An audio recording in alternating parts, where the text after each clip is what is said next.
اللہ آپ کے دل میں کسی چیز کی چاہت کیوں ڈالتا ہے اور چاہ کے بھی کبھی نہ نکلے ایسی چاہت؟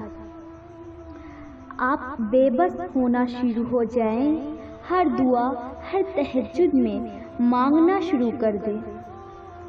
یاد رکھیں، اللہ مانگنے کی توفیق بہت کم لوگوں کو دیتا ہے، بہت کم لوگوں میں تڑپ پیدا کرتا ہے، سچی والی۔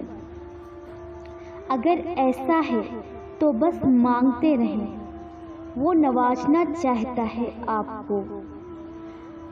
آپ کا مانگنا اسے پسند آ گیا ہے۔